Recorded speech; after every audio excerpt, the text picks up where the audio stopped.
Gosh, we've got lots of you joining us already. Welcome, welcome, welcome. We are so excited, more excited than you know, in terms of what we're going to share with you today and be able to connect with you all. Oh my goodness, we've got 100 of you online already. That's absolutely incredible.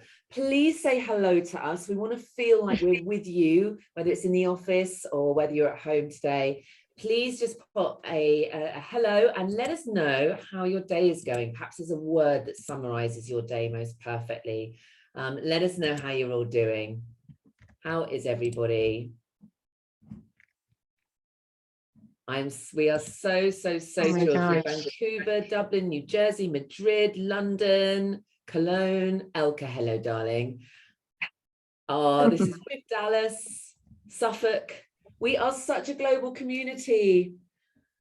And I know that all of us right now just sort of feel that sense of connection and togetherness and that absolute understanding that we are not alone, which just feels amazing. Hi, guys. Welcome, welcome. What an amazing event this is. What an incredible event this is. Bonnie is the absolute best, Joy. I completely agree. I could not agree more. So I feel like this is an international party and none of us had to cook. It feels like an international party. It feels like an international party. And we are just so thrilled to welcome you. We're going to give it a couple of minutes. We're going to great to be back. We haven't done this in so long. Hi, Melissa. I know, it's so good. Can't even remember. It felt like we were for a while doing this every couple of weeks. And that felt super important to do during the pandemic. Yeah, we came together a lot, didn't we? But I think sometimes we need to be sort of more mindful of getting together more often when we can, because I know that the energy between the three of us and our shared value systems and different perspectives just always makes the conversation so interesting. Hi, guys. So welcome. Melissa, welcome how lovely to see you. Wonderful to be with you all. So we're just welcoming, just going to give it a couple more minutes as people are still joining us. And hi, Maria from Coventry. Good to see you. Hi, Maria. I know. Have you all been watching Lucy Brazier's travels all over the world in absolute awe? Because I know that both Bonnie and I have almost felt quite exhausted for you, Lucy, I have to say. That is 100% true. Oh, bless you. It's the end of a month and I've got 2 more days to go and then we go back to Spain, and I'm looking forward to being back in my little apartment by the sea, I have to say. But it's been wonderful. First time since COVID to do a big trip like this and meet. Incredible, absolutely incredible. I see you having tea here and tea there. Oh my gosh, can I just share that I went and had tea at Jumeirah Beach Hotel today. I think it cost me about the same amount as a small mortgage, but it was phenomenal. Absolutely beautiful. Photos coming. Fantastic. But that was an EA, bless her, whose cousin worked there, who managed to work the Oracle and get us in, which was okay. So let's just get this straight. Like an assistant made that happen. Vicki Evans and I were in New York a couple of weeks ago, and it was an assistant who got us into Funny Girl, one of the hottest tickets in New York City. And it was an assistant who got us into the taping of Stephen Colbert. So power of assistance. Those who underestimate the power of the people on this call so don't know, and they're lost. They are in more ways than one, Bonnie. I've got no doubt about that. So listen, being recorded. I think it's time we kick off. We've still got people joining us from all over the world, and let me just tell you, this is the power of this community, is the way we come together, that shared energy, that shared vision for the profession, and that deep understanding of the transformational impact that assistants have all over the world. And we know. And today we're going to give you some amazing insights. So back in July, I was due to be on stage with these 2 amazing women, 2 complete sheroes of mine. And unfortunately, COVID bit me on the bum and quite hard, I'll have you know. And I was really quite sick. So sadly, I wasn't able to share the stage. I watched it back and loved it. I love this session. And today we're going to bring it back from our 3 different perspectives. That's redefine, reimagine, or resign. And we are going to give you our insights into the transformations happening in the profession right now from 3 totally different perspectives. And we're each going to share what those look like from our world, in our world. And then we're going to invite as many questions as possible because we want to hear from you. And I'm going to, in just a moment, hand over to Lucy. Lucy will then have the opportunity to bring all the rich insights from her global travels. And I know that you know who Lucy Brazier OBE and Bonnie Low-Kramen are, 2 shape-shifting, thought-leading powerhouses in the profession. I mean, yeah, both I just feel so honored whenever I get the chance to hear their wisdom, and I know that you will too. So just to introduce myself, and then perhaps Lucy and Bonnie can introduce themselves too, is I'm Lucy Chamberlain. I'm the really proud founder of CNC Search. We are an all-female team of 25 women now based in the heart of London. And for the last 23 years, this has been my world, and I've probably interviewed over 24,000 assistants in that time. And so I know you, and I know what you are capable of, and I know what you are delivering to businesses every single day. And I'm going to bring some of those perspectives to you in terms of changes that are happening, specifically probably from what I'm hearing from the clients that I'm working with really closely. Let me just hand over to Lucy and to Bonnie to introduce themselves before we start to hear Lucy's insights. Fabulous. Well, thank you so much, Lucy. And gosh, isn't it great to be back, all 3 of us together. I'm so excited for this afternoon, you might have gathered. Okay, I'm Lucy Brazier. I am the CEO of March & Publishing. We publish executive support magazine. We do training, we do conferences, but that's a little part of it because somewhere along the line, I seem to get involved with campaigning on your behalf to help businesses to understand what it is that you do and what you're capable of and how best to utilize you. And 2015, we launched a project called Global Skills Matrix, which came to fruition in September last year via the World Administrators Alliance, who are just the most fantastic organization who managed to drive it through. And since then, I've been talking to businesses all over the world about their assistance, and I am delighted today to be able to share with you some of that stuff. But we will move on to Bonnie, let her introduce herself, and then we shall come back again. Oh, thanks so much, Lucy. Such a joy to be here with Lucy and Lucy. That's my biggest challenge on these webinars is, Lucy C, Lucy B, crazy. Love seeing all the great names on the chat. I am Bonnie Low-Kramen. I'm the author of Be the Ultimate Assistant. For 25 years, I worked as an assistant to Oscar winner Olympia Dukakis. And in a million years, I never thought that work would end up taking me to 14 countries and 38 states, and many of those countries due to Lucy Brazier on this call today. So Lucy, thank you. I thank you every chance I get for opening my world to the world's assistants. I spend my life in rooms of assistants and the leaders they support in the effort to build a better workplace. In my view, build an ultimate workplace, or as close as we can get. And for the last 6 years, along with all the work, I've been working on a new book, which is coming out in February of 2023. So really soon, and I'm going to tell you more about that. What I'm very aware of is that there is still too much being unsaid in the workplace that needs to be exposed. The time for sitting back and waiting for others to do it is over. If we want to shape what's coming next, we need to do it. That's what I've come to. So that's who I am. Wonderful, Bonnie, and I just can't wait to hear from you both. So I wanted to share just before we kick off, these 2 amazing women have contributed to this too, is today we would love to take this opportunity to raise some money for the Young Women's Trust, who specifically work with women that are looking to get back to work, but that for whatever reason have currently economic hardship, whether that's through domestic violence, whether that's through mental health issues, becoming a single parent.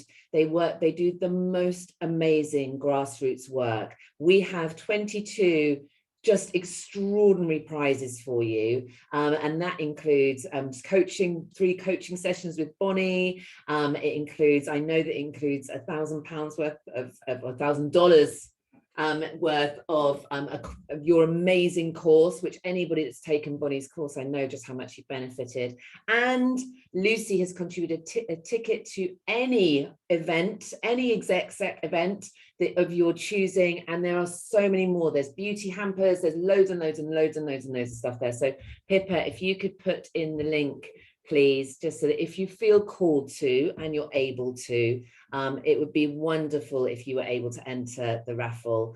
And you can find more information about Bonnie and Lucy's prizes in detail in the link.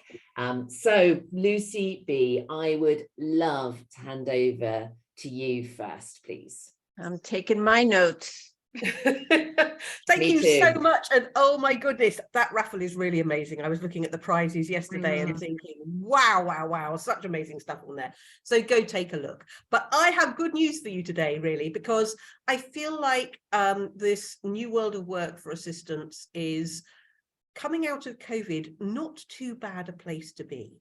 I know how much you all hate change, and you hate it because you feel out of control. But the whole world of work is out of control at the moment. It hasn't shaken down yet, and we haven't worked out what it's going to look like when we get to the end of it. But the one thing that I'm absolutely sure of is that for the very first time, businesses are coming to me and are saying, you know, we have got to work out the return on investment of every single member of staff coming out of COVID. And for the very first time, we're going to have to work out what the return on investment and the value is of each assistant. And therefore, we need to work out how to do that. And we're not quite sure. So can you help us? Which is great, because I'm really enjoying having those conversations with them. And of course, explaining to them how that works. But isn't it wonderful that they're suddenly waking up to understand that there is a real value to what it is that you do? And for me, what I'm seeing is that they are asking some really burning questions for the very first time. Usually it's me suggesting to them how it's going to work. And those questions start with them wanting to know how they can create a structure for their administrative function, which means that they're bringing order to the relatively chaotic way in which assistants are currently employed and trained and promoted. And then they want to know how they're going to manage your performance so that they can make sure that it's based on opinion rather than fact. So that we're stopping it being based on opinion rather than fact, because of course at the moment we've quite often got executives who are managing assistants who don't know anything about the administrative profession and tend to look at you and go, well, she's a nice girl and she's doing a really nice job managing my calendar. So yes, let's give her a high score. That isn't where we are anymore. We're professionals. This is a profession and it's a career, and they're starting to wake up to that. They want to understand how the executives are going to use you properly.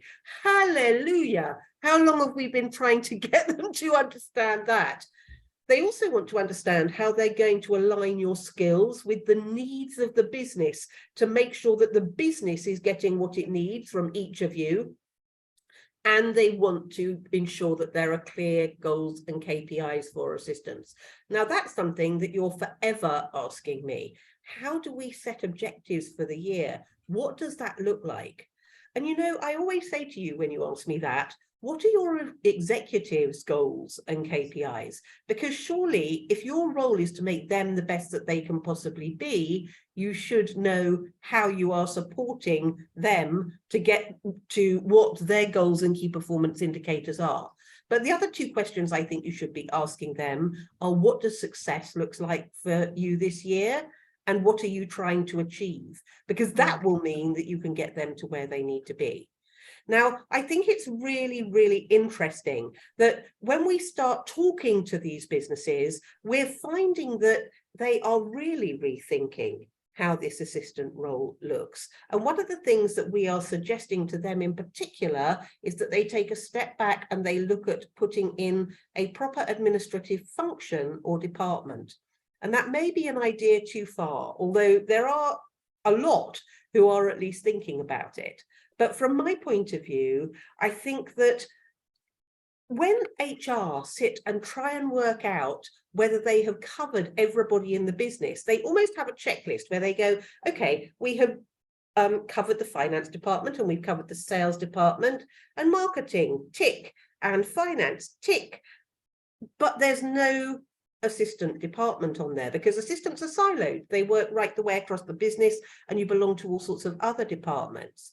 But what that means is that there is no structure. And I know some of you have got networks, and networks are great, but networks tend to sit slightly outside of core business, and they're seen as being, you know, lunch and learns and maybe not quite so serious. Whereas if businesses are to put departments in place, all of a sudden you have a structure just like every other department in the business. And that means that you have budget. It means that you have leadership, and you have somebody at the top that everybody else looks at, hopefully, and says, when I'm big, I want to be that person, so that when you come in at the beginning of your career, there's a very, very clear career progression, and you understand what that looks like to take you to the top. But what it also means is that there is performance review. It means there's succession planning.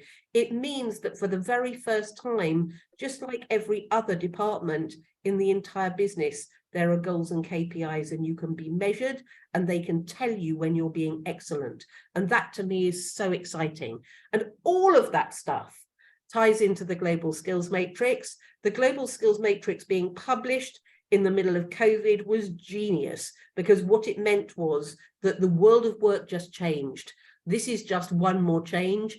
And at the exact right time, we have given the HR department the tools that they need to make sure that they are measuring you properly and that you can progress in your career in the way that we've always wanted you to. And that is my feedback. And I will take questions later on, but I am now going to hand over to Lucy Chamberlain, who is going to give her take on the world. Thank you so much, Lucy. And I know that for me, I've already taken away some lovely insights, and I bet you have too. And I'd love to know what's surprising you. I want to talk to you about some challenges we've got as a profession, and we can't ignore them. The first one is we have a language issue. We have a language problem, and how we are talking about our profession and the language we are using is impacting how we are seen and viewed. One of the words that I'm hearing so much is, I'm just an assistant. Still continuing today, I'm still hearing that word. I'm hearing the word, I need to have a chat with my line manager, not I'm going to present a business case to my line manager. I'm hearing words like, I don't know, I just do everything that an assistant, all assistants do. No, you don't. You have unique expertise, each and every one of you. So the first thing I wanted to bring to your attention today to start thinking about is that we have a language problem, and we ourselves need to take that on board and shift the dial in terms of how we talk about our meetings with our line managers, how we talk about our profession, and developing a deep understanding of your unique brilliance. Taking that time to secure 360 feedback. What is it I'm delivering? What impact am I creating? What transformation have I supported? How am I aligning with your goals? And understanding the strategy of the organization you work for in order that your language can align. And that's one of the first things I wanted to bring to your attention. And I know that deeply because I've been working with some leading organizations and doing some coaching on a one-to-one basis for C-suite level EAs that are still using this language. And I want us to shift. I want us to shift. That was the first thing that I was going to talk to you about. The second thing is we need to be knocking on the doors of HR to say that this profession has a DE&I issue. This is a diversity, equity, and inclusion issue. Where is the training? Where is the development? Where is my individual development plan? Where is my career path? And we know now, thanks to the Global Skills Matrix, that the document to support that is there. We have it. And within the Global Skills Matrix, you have letters to HR. We can use that. But this is a D&I issue, okay?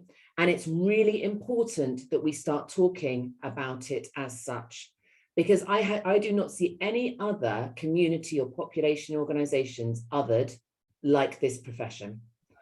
And that is not going to happen anymore if collectively we decide we've had enough. And I'm talking to organizations that we work with. I use my platform like Lucy and Bonnie do every single day to say, I am afraid if you do not have a development plan for your assistants, this is a D&I issue. If you do not have access to training, this is a D&I issue. If there are not proper reviews, this is a D&I issue. Because you can be damn sure there's nobody else in that organization that doesn't have access. That was the second thing I wanted to say. The third is mindset.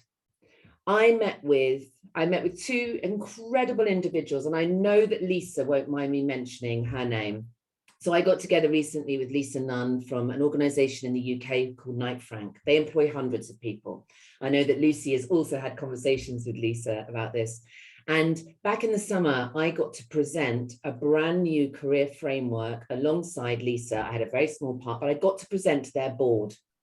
And they could not believe how transformational creating a career framework that had the ability for the individuals within it to create impact, influence, and to be a part of the strategic objectives of the business was going to have to their organization in terms of the caliber of individuals they were going to attract, in terms of untapped talent that the individuals had within it, in terms of empowerment, in terms of the sense of motivation within the community, and hearing and seeing online individuals being promoted within that framework, for me, is deeply exciting. Beyond that, it shows it's possible within all organizations, because organizations are delivering the global skills matrix now. And so if your organization wants to be seen as a thought leader, if it wants to be seen as an organization with integrity, again, we need to be talking top down, bottom up about the global skills matrix and the impact and influence and change it can make. But we do still have a mindset challenge. It's the last thing I'm going to share. And for example, I met with somebody this week who is now traveling all over the world for a top executive. She's delivering projects, events, strategy, board papers, supporting with pitch proposals, supporting with onboarding, recruitment, hiring. She hadn't had a pay rise. She'd been promoted without a pay rise. She was nervous about talking to her boss because she didn't want to be seen like a troublemaker or ungrateful. She didn't want to rock the boat, was her exact words. And actually, on a really deep level, it makes me feel emotional and bloody angry. And if you are not angry, you are not paying attention to what's going on, because there are so many cases where, because we are not empowering each other and ourselves to own what we are delivering and to ask for what we deserve, we are keeping ourselves small, and we are allowing this whole framework to continue, because we are unfortunately active participants in it when we don't say what we need. Now, I know that takes courage, and I know that you can't simply develop the confidence for that overnight, but we can take the courage together to bring the assistants together to talk about shift changes and needs that need to happen. So for me today, what I would urge you to do is to keep a celebration file, start to build up all of the thank yous that you've had, all of the impact that you have made, all of the actions that you've taken that have dropped to the bottom line in one way or another, or the projects you've been involved in. Keep a note, because these can be brought into then the opportunities that you have to talk to leadership about your role, about fair pay, about recognition, and about development. We have to own our own profession. We have to self-parent, and we've got to come together to really bash down those doors, because they are still there. So for me today, I want you to know that you have limitless potential. We as a profession have limitless potential, but we have got to start using our voices, and we've got to start focusing on our impact and our influence from a business perspective. Bonnie, over to you. You're on mute. You're on mute. I didn't want my my bravos to interrupt you. Well done, Lucy and Lucy. I know, Lucy Brazier, you said that you brought a lot of good news to the event today. I feel like my piece of this is good news and bad news. That I too see some challenges, Lucy Chamberlain, not dissimilar to the ones you've mentioned. So I mentioned earlier that I was in New York a couple of weeks ago, and what I was struck by was that it reminded me of pre-pandemic. It was as if the pandemic had never happened. And it busy and bustling and theaters filled and restaurants filled, but yet it is different, isn't it? We've all been through a lot in these last 2.5 years. And it is in that landscape of all the volatility and all the changes that the assistants of the world are trying to function. And the assistants I work with at Be the Ultimate Assistant and my clients all over, mainly the United States, are sharing that it is very fragmented right now, that staffs are working, some are fully remote, most are hybrid, and many assistants report that it is rare that everyone is in a room together at the same time. And that has created a new dynamic. So one piece of great news is the assistants of the world are still the backbone of the company and still the right arms to your leaders. And you're doing it from a webcam. You're doing it from perhaps thousands of miles away. The bottom line is we've been through a lot here in the United States. And so have, many of our friends in the UK. My goodness, the landscape, the political picture is not divorced from what's happening in the workplace. We have to know that we're impacted by that. So what is going on? My first point is about this hybrid virtual world we're in, and that there's a new trend emerging called proximity bias. Proximity bias is the phenomenon that those who are choosing to go into an office, if there is a brick and mortar office, are having a heads up. They have an advantage over those who are choosing to not go into the office because they have proximity to the leadership. And we're in a profession that's still 93 to 97% female. And Lucy Chamberlain, I noticed your article online, which I hope you'll have a chance to talk to about today, about men in the workplace, men as assistants. And I think that's super interesting. But at this moment, look at the chat. We're still a profession dominated by females, and females, the data shows we still do 9 hours more of housework a week. So many assistants, female assistants, are saying, yeah, I love working at home. I love that. I get to be there for the kids and laundry, whatever. I'm not judging anybody for that.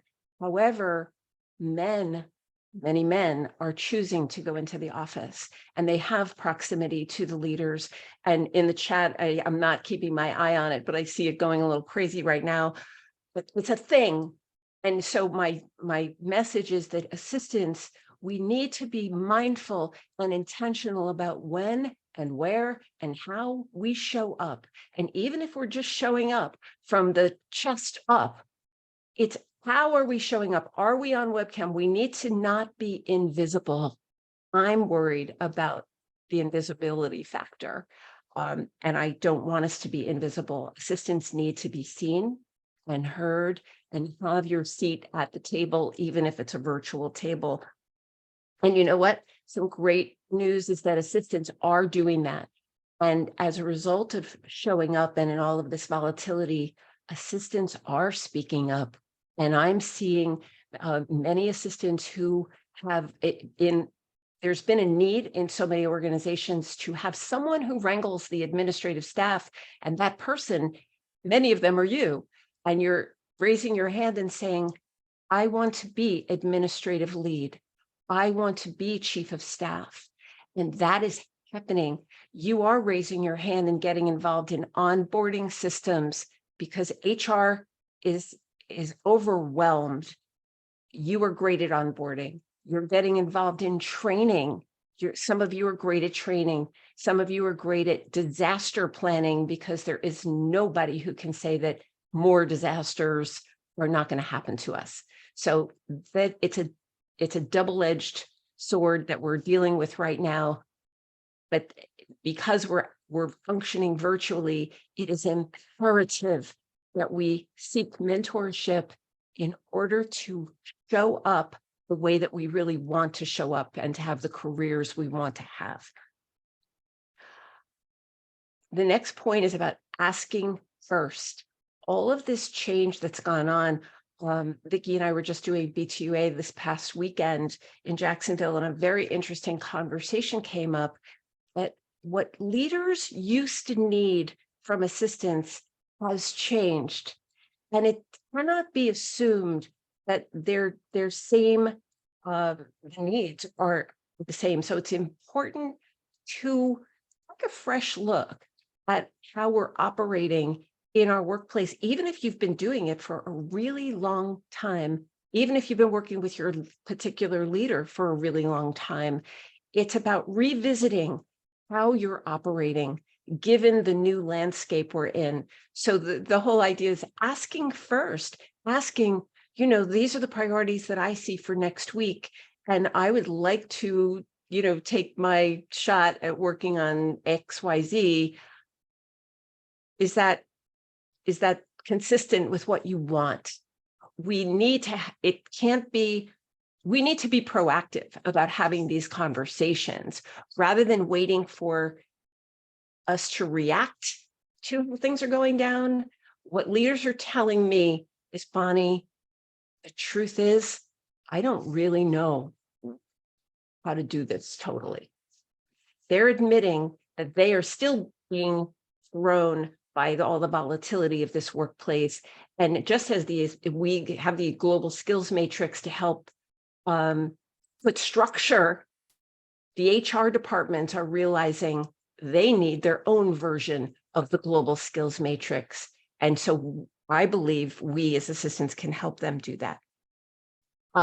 Last point is about being intentional about the pipeline of talent that so many of us are, if we're with our same companies that we were with pre-pandemic, then we know what that felt like to be in the office 5 days. And then we lived through the pandemic, and now we're in a post-pandemic environment. But what about the new people? The assistants of the world who I speak with are concerned about the new people coming into our organizations, how to connect, how to build rapport, how to set the culture when you have people who are not in a room together.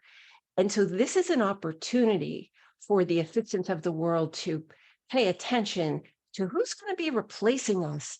This is our legacy about setting structure in place so that the future is secured. We have a great opportunity to create the future that we believe needs to happen in our workplace. And whether that's manuals, onboarding systems that are not just in somebody's head, we can no longer have a situation where assistants are walking around with all this institutional knowledge, otherwise known as tribal knowledge, and it's not documented in some way. So our workplace, I believe our goal needs to be that we're going to leave our workplace better than the way we found it. So I've been working on this new book called Staff Matters. And here's what I've come to is that there's too much going unsaid in this workplace. too much that leaders don't know because they're so high up that there's a sense they don't have time for it, or their middle managers and certainly assistants are not feeling agency to speak to upper management, and that needs to change. What I'm wanting just to share is that what I'm attempting to do in this book is bring these constituencies together. That if we agree that there's a lot in the workplace that's broken, we've got leaders, we've got assistants, support staff, we have HR, we have recruiters, and we have business school professors who are trying to teach the leaders about what this thing is in this new workplace. I don't think that any one of those constituencies can fix what's broken alone. And there's too much alone still going on right now. And there's every reason to do this. You know, Lucy Brazier talked about talking to your HR, breaking down the door. And Lucy Chamberlain, same thing, is that we need to have this conversation. Because you know what? From the very first B2A, there was a slide that said, assistants often know better. And yes, you do. That's my piece. Oh, goosebumps. And I cannot wait to read that book. I know that Pip has just put the link in to sign up to the waiting list, and I'm going to be pre-ordering that. Bonnie, thank you so much for always being so generous with your deep knowledge and wisdom and sharing that with us. And I couldn't agree more. I think we are still in a state of flux, and I think things are moving and shifting. And I agree with Lucy Brazier that this is an exciting time. But like all moments in time, they are only going to be exciting if we come together to make shifts happen. And I think what I was going to add, and we'd love to welcome questions, but I thought it might be nice, perhaps myself, Lucy and Bonnie, just have a chance to sort of pass on any hints or tips or pieces of wisdom, having heard each other. And having listened to you, Bonnie, I one of the most powerful things that I suggest to EAs is to send on a Friday wrap-up to their boss. This is what I've delivered. This is what my focus has been this week. This is what my focus is next week. What do I need to know? Because that way, your boss has a sense that you are a professional with strategic focus, who has goals, who plans, who doesn't sit there waiting for the next flight to be coordinated or the next email to respond to.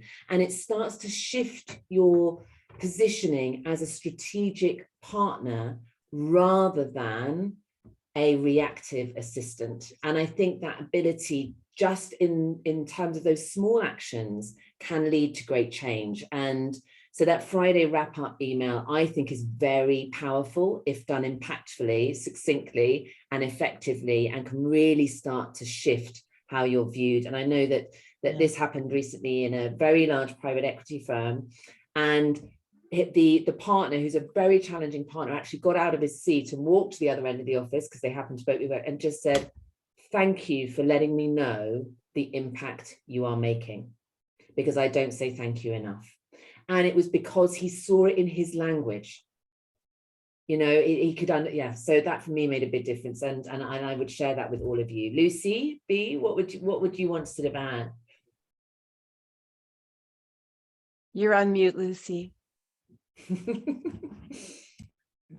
There we go, unmute. I wanted to just pick up on what you were saying about language, because I think it's so important. I often say that I think we should be teaching a class on how to speak business. And I say very often in my class, you know, the assistants are forever saying that they want to be treated as core business. They want to be treated as business partners. They want to be treated like everybody else. But so often they don't behave like it, mainly because they haven't persuaded themselves in their own head that that is who they are. And they are not speaking the language of business. And to me, the best way that they can get their head around that is to go and be part of leadership meetings. And of course, because so many of us are working from home now, well, whether you're in the office or whether you're working from home, having that conversation and saying, you know what, you don't have time to relay back to me what it is that you want me to do. Would it not be a good plan to have me sitting in on that meeting? Firstly, so that I can watch what you're agreeing to, so that I can take down information and I can make sure that you're then held to account and you're delivering on time. Secondly, to look at what everybody else is agreeing to do, to make sure that they're also delivering on time. Thirdly, so I can watch body language. So if anybody hasn't got it, I can make you aware of that. But also so I can see where there are bottlenecks coming down the line, so I can get an education on what is happening within the business, so I can start to learn to speak the language of business, and so that I'm able to get excited and inspired by what is happening within the business, as opposed to sitting outside it and having to run along behind you trying to get the information. The assistants that are having those conversations are finding that the executives do not have a problem with that at all. And can I just be clear, I'm not talking about you sitting in leadership meetings to take the minutes, because you listen in an entirely different way when you do that. But I think if you want to be core business and you want to speak the language of business, there is no better way to learn than to go and do that, to go and sit in and listen. And very quickly, I think they'll see you as part of the team, as opposed to somebody who's sitting outside it. But it's down to you to really make that shift and to think about yourself as core business, as opposed to, and I'm sorry to use the word, but bleating about the fact that you're not seen in that way and not actually stepping up to the plate to make the change. Quick something to add to that. Love the idea of and Desiree was questioning in the chat about Lucy Chamberlain's idea on the wrap up, the Friday wrap up. I say to my students, you can do it on Wednesday, you can do it on Thursday. It doesn't matter when you do it. I love the idea of telling your executives what you see as the priorities for the following week. And if you support 2, 3, 4 people, I'm a fan of having a category for each executive that they all see. So they all get the benefit of seeing what you're working on for the following week, because so many leaders, really, most people are about themselves anyway. So they could easily think, well, my assistant is only doing work for me and not for anybody else. So I am a fan of sharing it with all the executives. I'm also a fan of the whole concept of sending the elevator back down. Sending the elevator back down for our colleagues. This week, I posted something on LinkedIn that, I usually get a lot of views, but this thing is up to 13,000 views. And it said, it was a graphic. Your circle should want you to win. Your circle should clap the loudest when you have good news. If they don't, get a new circle. And, the powerful reaction to that quote, those ideas it really spoke powerfully, because it told me that many of us are walking around and do not feel supported. And we know what it feels like to not have support, and we know, perhaps, hopefully, we know what it feels like to have it. And if in the workplace we're not getting the support we need, it is important, find a new circle or change the situation. I'm not a fan of, very quickly quitting a job. That's not what I'm saying, but it is about stepping up and saying, this isn't right. I want to affect a change here, that it's a new world and that we need to react and respond to what we need, that assistants have a right to say, I need this from you. I need this from my organization. And by the way, I want to be a part of the solution. And I think that point is an awesome one, because ultimately, as leaders, the leadership teams want to solve challenges, want to solve problems, and want to know if there are issues within their business in the vast majority. So if you can go to a leader with a challenge, with a solution, and with the outcome and impact of that solution, the vast majority of leaders will want to make that happen. Because why wouldn't you want your business to do better, be better, and people to be happier within it? But the problem is a lot of times you have those water cooler conversations, so the moans or the whinges or the frustration, and then the resulting resentment without any I guess, without any action taking place that's actually going to create the change that you want to see. So where we have to shift from is a place of frustration into a place of action, but action aligned with what's best for the team, the business, the individuals, thinking about it from lots of different lenses. And when we do that, it makes all the difference, I think, to making change happen, because it needs to be a we, not an I. Yeah, from moving from the victim triangle into the empowered triangle is essentially what I'm talking about. Absolutely, absolutely. And I think we had a question. So Lucy B, I think this is a good one. Let's come to you for this one first. So my chief of staff has taken my spot in meetings and isn't cascading information. What do I do next? I think it's important to understand that a chief of staff is a very, very different role from the EA. And you are a very powerful triumvirate when the business uses you properly. So the chief of staff role is very much a senior vice president level. It is a role where you are facing inward to the business and managing the role of the rhythm of the business. You're probably behaving as a stunt double for your executive, but it's very much strategy based. It's making sure that the business is working properly. So if you think about the three different roles, you've got the chief executive who's facing outwards and going out into the world and driving business. You've got the EA who is managing the day-to-day of the executive and making sure that they are functioning most efficiently and effectively. And then you've got the chief of staff who's looking inward and managing the rhythm of the business. And they should be working with the EA to make sure that the CEO is the most effective. I can give you a really good example of the difference actually very quickly, which is that as a CEO, if I was to go to my chief of staff and my EA and say, I want you to organize my travel plan for next year, my chief of staff would probably look back over the last 5 years and go, where did she go that was most successful and where she made the most money? Where does she need to go because it's about relationships? Let me put together a briefing document. We would then talk about that. We would sign it off. And after it was done, it would go to my EA, who would then make it happen in the best way possible. So if you're being left off those meetings, it isn't an either or. You need to be in there because you've got an entirely different role to the chief of staff. The chief of staff is looking at the entire business rhythm. They're not looking after the executive and what is best for them. So there is a very good argument to be saying, I know they're in there, but they are not a glorified EA. It's a totally different role. It's as different actually as me being a publisher and you being an EA. So you should definitely be in there as well. And I think there's a very good case for why you should be. I couldn't agree more. Could not agree more. Fantastic advice there, Lucy. And Bonnie, we have another question that's come to me directly, which is, how do I improve my ability to speak up? There are so many times when I want to say something in a meeting and I think about it and then I just can't do it. I know that this is meaning that I'm not able to fill my full potential and I really want this to change. Any advice? Yeah, I do. And I am fully aware that this is a real challenge.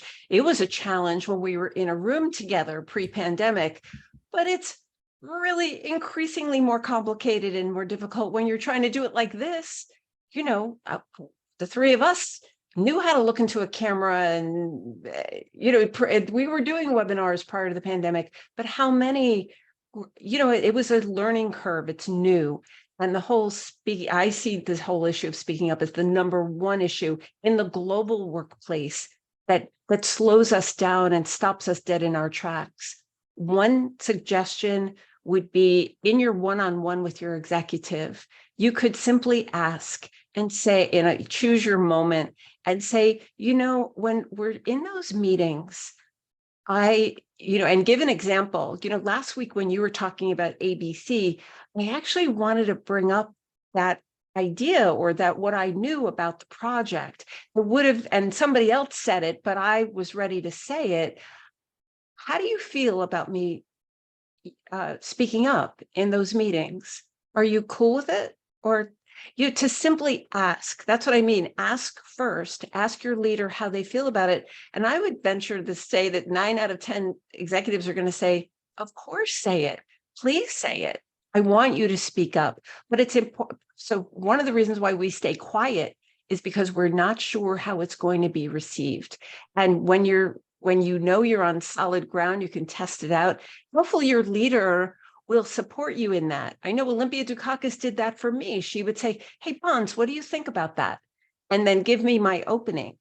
But you could say, I have something to add to that.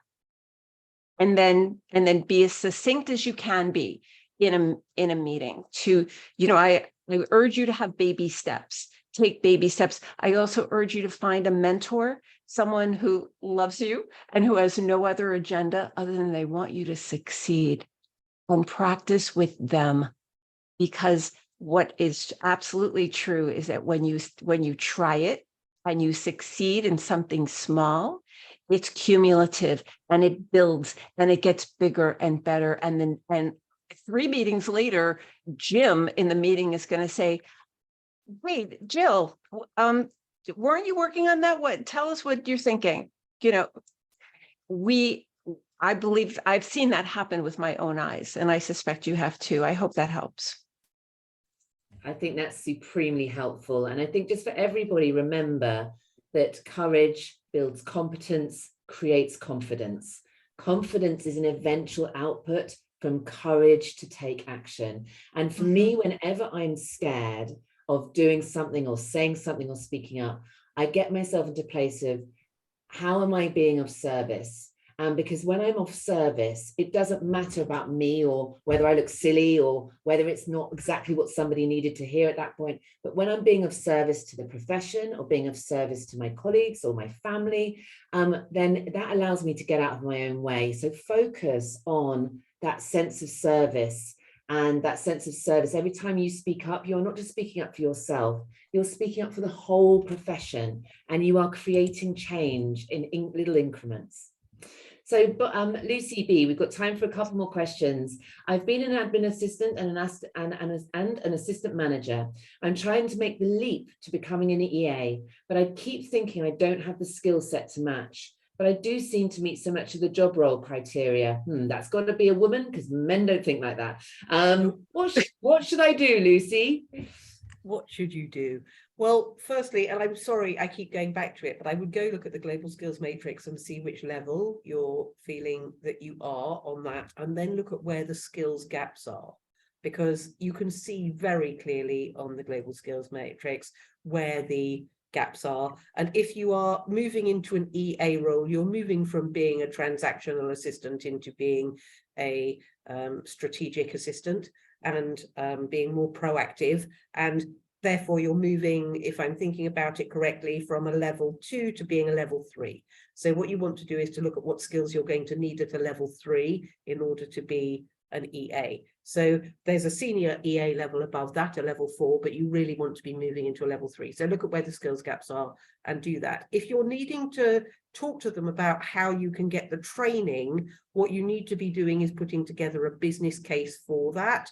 And I loved what Lucy was just saying about looking at where you serve, because I think that is a really good way of understanding your worth. But the other excellent way of understanding your worth is to understand what your contribution is. And they always think in terms of what the contribution is.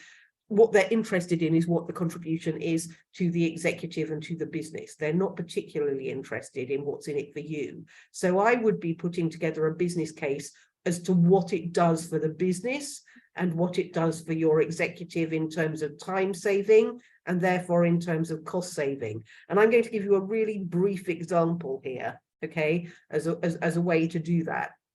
We were working out with a company quite recently who was introducing the Global Skills Matrix. Now, bearing in mind their executives were on quite a lot of money. Their entry-level executives were on $160,000 a year because it's a scientific company.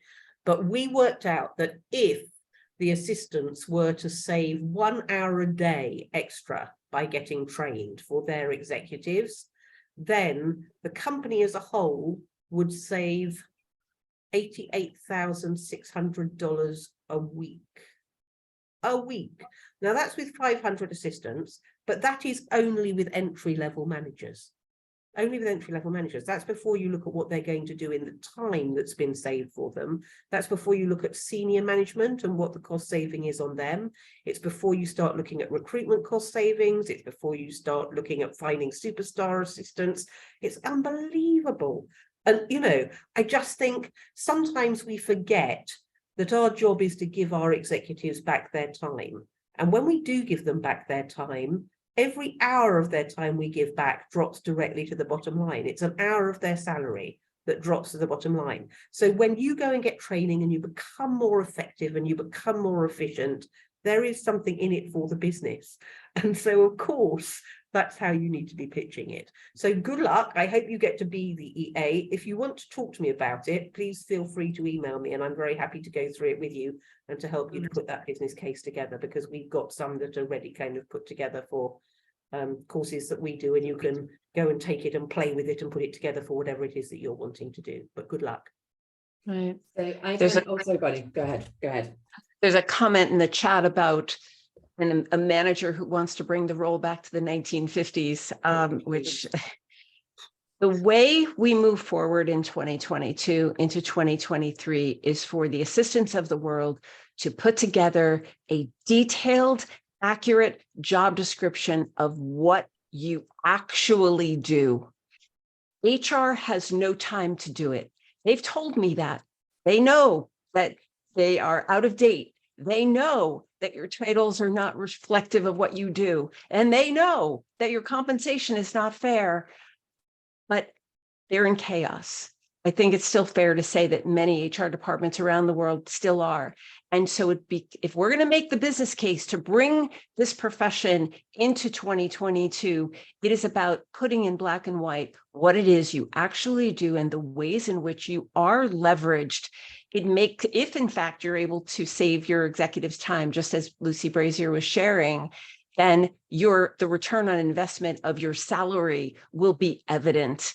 And historically, we have not been great advocates for ourselves, but it is time. It is, in light of the Great Resignation and companies struggling to find talent, leaders are paying attention to these issues 100%, I think. I think that is the perfect moment to draw to a close, because we have been together for an hour. It's never long enough. And it is never, ever, ever long enough. And I think what this tells me is we need to arrange another one of these sessions. There is so much more to cover and so much more to share with you all. And we really, really want to help support as many of you as we possibly can. So we're going to just share with you a couple of things that we've got coming up, just the three of us. We will send 2 emails to you. The first one with all of our contact information, everything we've discussed today, and then we'll come back to you with the recording in the next day or so. So you'll have 2 emails following this. For me, the thing that I want to highlight most is raising money for the Young Women's Trust. So Pippa, please put that link in again. But also, if you happen to be in London, we have 7 spaces left on next Saturday. For a whole day, and actually it's a reset retreat for assistants. It's specifically designed to help you reboot, reflect, relax, refocus. We've got 4 amazing session leaders. We run it at cost, so it's very, very reasonable. When we'll share the details of that. Lucy B, have you got anything coming up that would be great to share with everybody? I mean, what a stupid question. What of the many things that you've got coming up would you like to share with everybody in the session? How much time do you have? No, I should be very brief. We're bringing Modern Day Assistant to Berlin in December, just in time for Christmas and all the Christmas markets. And Diana Brandel is joining me and is doing a full day. So it's a 3-day Modern Day Assistant, which we've never done before, but she is doing the future of work and technology and all that stuff. So I think that's going to be absolutely phenomenal. But the other thing is that Global is back next year, which is our online conference, which you may want to go and take a look at, because right now the price is absolutely ridiculously low for 48 hours of training. And I guess that's it. There's plenty of other things. Go look at the Yeah. website. Those are the two We'll, main ones. we'll I share think. as Thank much you. as Yeah. Lucy gives us. We'll share with Okay. everybody. Bonnie. The work you're doing, both doing, is amazing. Our Be the Ultimate Assistant 2023 calendar will be coming out very shortly.